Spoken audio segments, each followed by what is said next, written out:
Welcome to the Downtown, brought to you by Arlington Citizen Media. I am Daryl Smith Jr., and across from me is... I am Rody John, and to my right is... Amy. In today's show, we talk to Arlington Citizen Council member Dr. Nuñez about Arlington's civic life and more. We make another stop on the Tournament of Toppings, this time Nino's Pizza. And we sit down again with Justin Rojas, Vice President of Events for Team Envy, to talk about the Dallas Call of Duty team, Dallas Empire.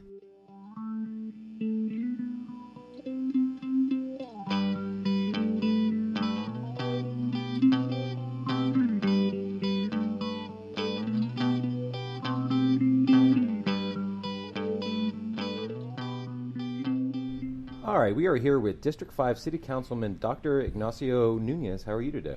I'm wonderful. Thank you very much for having me here today. Absolutely. Yeah, thanks for being here.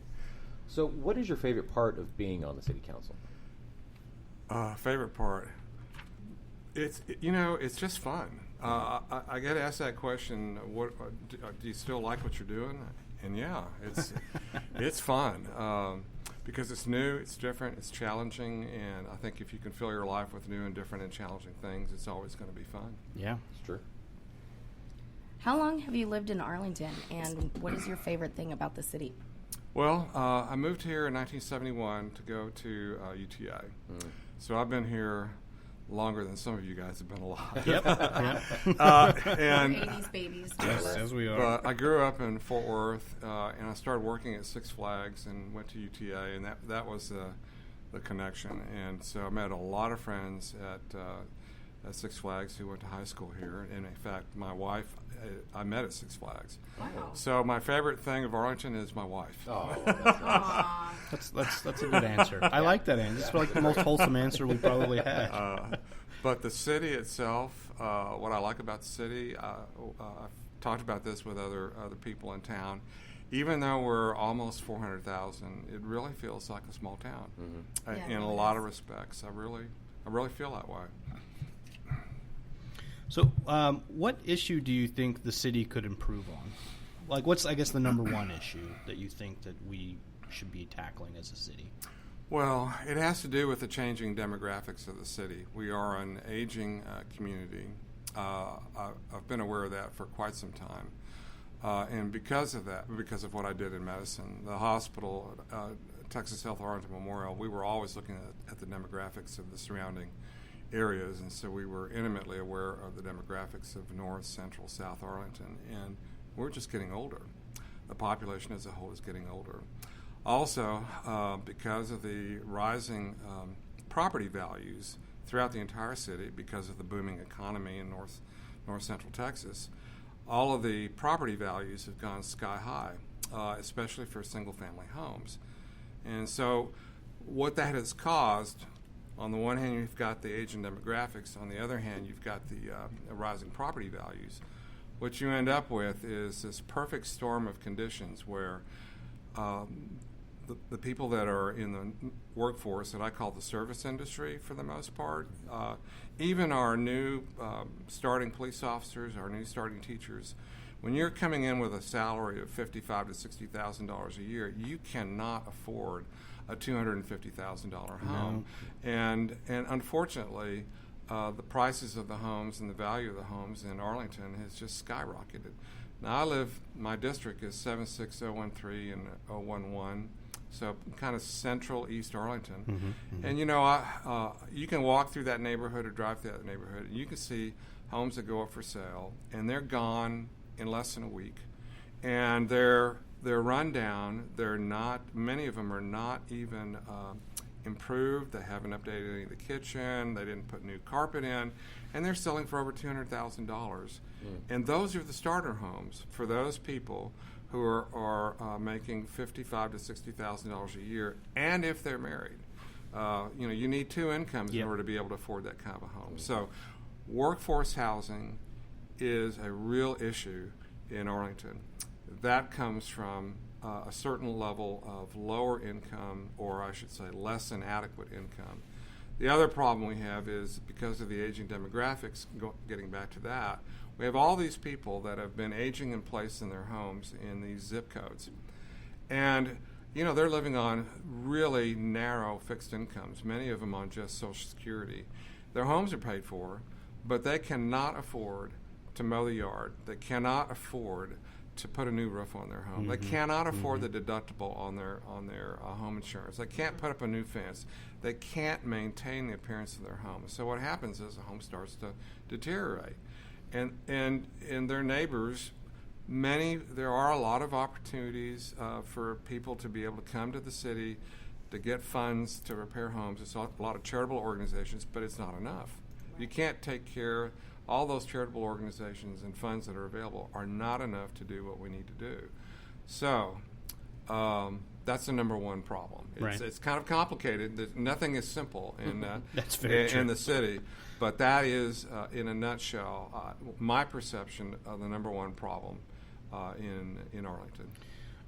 Is the city council working on that in any way? Any sort of initiatives underway to help those people, those families, or? Well, yes, and that's also kind of a long, complicated answer. There are a variety of different of avenues that city council, city manager has to be able to bring our tax dollars back into our community. So first thing is you got to have a good census. So I'm going to put it in a plug. You've got to fill out the census form online or in person. Also because those dollars, your tax dollars that you citizens pay that go to Washington, D.C., the only way to get them back in order to be able to take care of a lot of the issues that we have is to have an accurate count. So it starts with that. How would they do that by chance? Just so, in case people don't know how to go about doing that. Well, it'll be when does it actually take place? I know it's later this year. Yeah, I think it's April. Okay. Don't quote me, but I'm pretty sure. Census.gov can tell you. Pretty sure it's April. But what'll end up happening is you're either going to get something in the mail, or you're going to get an email, or you're going to have someone come knock on your door. And when they do that, they're going to give you either a mail-in form that you can send in, or they're going to give you the website, and you can actually go online and securely, it's a key word, securely give them the information that you need to give them.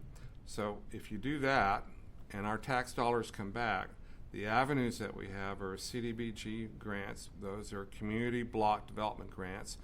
That's blocks of money that the city can use to go into those neighborhoods that need it, and we can fix roads, we can fix houses, we can fix infrastructure, we can do a lot of stuff with those dollars. That's one avenue. The other avenue is charitable.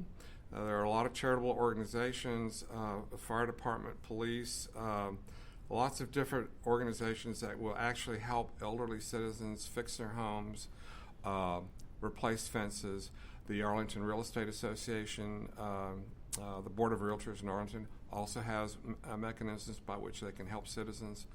And the other one is the Arlington Tomorrow Foundation has dollars set aside in order to be able to help different types of organizations in town achieve certain things to help people.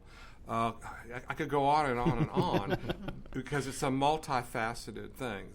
So city block grants, City Arlington Tomorrow Foundation, and the third one that's huge is what we call 4% and 9% tax money to build what we call tax credit housing. A good example of a project is if you're familiar with that small little road called Gibbons that connects Road to Six Flags to Randall Mill. That there's a nursing home, and then there's it used to be not boys club. Anyway, there's a mosque at one end. It's just a nondescript little road. But if you drive down that road today, there is a 3-story facility that was built with what we call 9% tax credit dollars. And you have to be 55 years of age or older to live in there, so it's technically senior housing. Yeah, it's across from the one of the charter schools over there. So when 9% tax credit, it's kind of a complicated. Everything's complicated in the city, but a simple way to think about it is, if you buy a home and it's $200,000, and you put $20,000 down, you now have that's your down payment. You now have $20,000 worth of equity in that home. And so if you've got some more money in the bank $20,000, maybe another $20,000. Then you can go into that home and you can rip up the carpet, put new carpet, put a new kitchen, whatever you can afford to do with that other $20,000 that you have. Now you've got $40,000 of equity in there. Tax credit properties are funded by the federal government. It started during the Ronald Reagan administration. It is the single most popular and successful way of building homes for workhouse, what we call workforce housing, as well as for senior housing. So what ends up happening with those tax credits are a form of equity. That money is already in the property.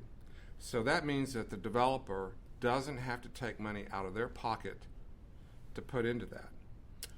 But the payoff or the trade-off is that developer now has to put in more money to make it a quality project. So if you go to this senior housing, you'll see granite countertops.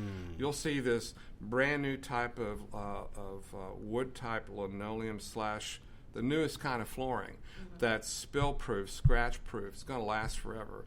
And these homes over here have built-in washer dryers in every apartment. And they've got refrigerators and stoves and microwaves. It's all provided, and it's part of the price. So the qualification is you have to be over 55, and a certain percentage of the units, maybe there's 100 units, 30 or 40 of those units are reserved for people that are at the lowest mean income, below poverty. So, for example, today, if you were going to go rent an apartment that had all that stuff today, you're probably maybe a 1 or 2 bedroom. You're paying in Arlington somewhere between $1,500 to $1,800 per month for an apartment. Do you know how much, if you qualify for those 30, 40 units, you only have to pay $500 to $600 a month. Wow. That's great. But that means those are people that otherwise would be living in poverty without a home, and now they're living in a really good location. Some of those homes are market rate. Some of those units in that 100-unit apartment over there, they're having to pay the $1,500 a month because their income level is such. So there are quotas, and that's what these federal tax tax credit properties are all about. The other avenue, staying on topic, is the Arlington Housing Finance Corporation.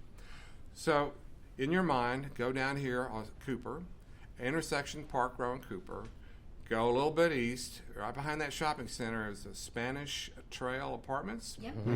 A lot of us, those who went to UTA, many of us used to live in there. Well, the city now owns those. Owns them through the Arlington Housing Finance Corporation. So the city is not only the manager of the property, but the city is also gutting them and redoing them. Okay. And it's a 4% tax credit project. Right. Okay, which is a little bit different and with different kinds of qualifications, but it's workforce housing. So the same thing applies. If you use 4% tax credit federal dollars, you're going to have to make sure that a certain percentage of the people that live in those units are below a certain income level. And it's tiered. So there's not just 2 tiers, there's a couple of tiers. I couldn't tell you exactly how many. And the other type of senior housing that we have is 65 and over. And so you have to be over 65, and there are some projects. The problem with a lot of these things in Arlington, it's finding the community will to go ahead and say yes. Right. And that's the hard part, because what ends up happening is that in fact, I've met with some certain neighborhoods in town who are very concerned about a potential tax credit property being built right next door to their neighborhood. And so there's so much that they don't know. So a lot of things that I just told you just now, most people don't know. Right. They don't I had have no idea. they don't have a clue that that's a way for the city to help their citizens. But the neighbors are going, well, I don't want a 3-story structure. You know, I'm in a single-family home, and I look out my back window, and I've got a fence and blue sky, and now I'm going to have A big apartments. building. And so